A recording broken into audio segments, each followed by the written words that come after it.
Welcome back to another video on the MTG seal. We're going to open up our next 6 booster packs for the second sealed deck.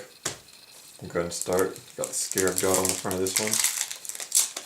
So yeah, we're starting our Devastation stuff kind of like the Almond Cat, in which we're going to just do a couple sealed decks, and then after that we're going to try some different types of gameplay.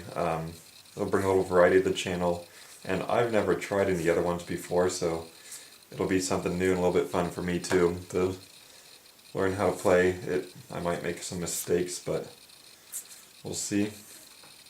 Alright, the first rare is Nimble Obstructionist, 3 mana for 3/1, flash flying and cycling for 3. When you cycle it, counter target activated or triggered ability you don't control.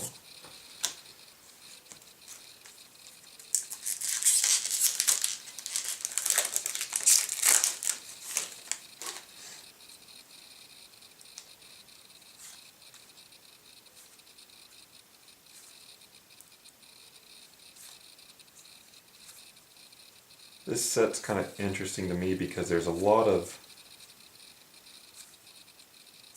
decent like common and uncommons, but overall the rares aren't as strong as some previous sets. I don't know if you guys necessarily agree with that or not. Well, this is an excellent rare, I think, actually, as I just get done saying they're not that great. Ronos' Last Stand, 2 mana, 2 green mana I should say. Create a 5/4 green snake creature token, and lands you control don't untap your next turn. So as long as you're tapped with a 2, it's really not going to be that detrimental. And to be attacking with a 5/4 on turn 3 is pretty insane.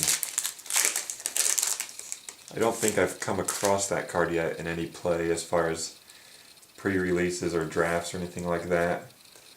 So hopefully I'll get some other good green cards and we can see it in a video.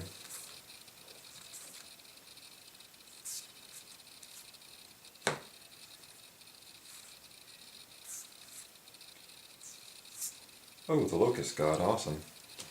6 mana, 4 and a blue and a red for a 4/4 legendary creature, God with Flying.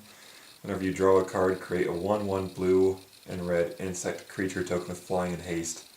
And for 4 mana you can draw a card and discard a card. And like the other gods in this set, when it dies, return it to its owner's hand at the beginning of the next end step. And we get a foil Chandra's Defeat.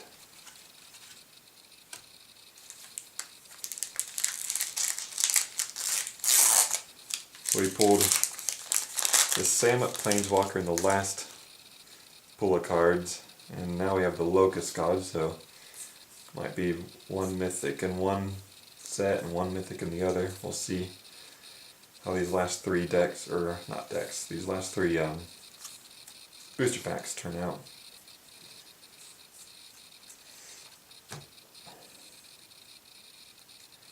Getting a lot of deserts in these ones, which is pretty cool because there's a lot of synergy around deserts with some cards. This rare is a desert. It's a land. You can tap it to add colorless mana to your mana pool, or pay 2 and tap it. You sacrifice desert and exile all cards from all graveyards.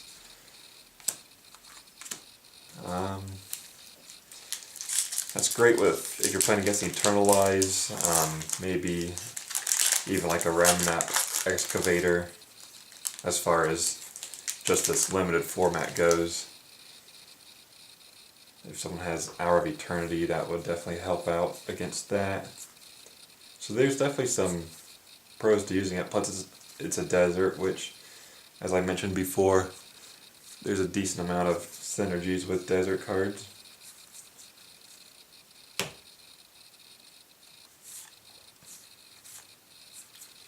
And this rare is Abandoned Sarcophagus, 3 mana for an artifact. You may cast non-land cards with cycling from your graveyard, and if a card with cycling would be put into your graveyard from anywhere and it wasn't cycled, exile it instead. So there's a card that I'm not going to want to have my graveyard exiled, basically. So it's going to kind of work against the rare land that I pulled, but who knows, not either of them may go in my deck. We'll see. Both of them may go in my deck. Guess we'll find out. Start up to the uncommons. Overcome's a great card too. And we get an Earthshaker Kenra. 2 mana for a 2/1 with haste. When it enters the battlefield, target creature with power less than or equal to Earthshaker Kenra's power can't block this turn, and we can eternalize it for 6 mana. Alright, so I'll go through these cards and build a deck, then just show it real quick to you guys, and if we get time we'll put them up against each other. So thanks for tuning in.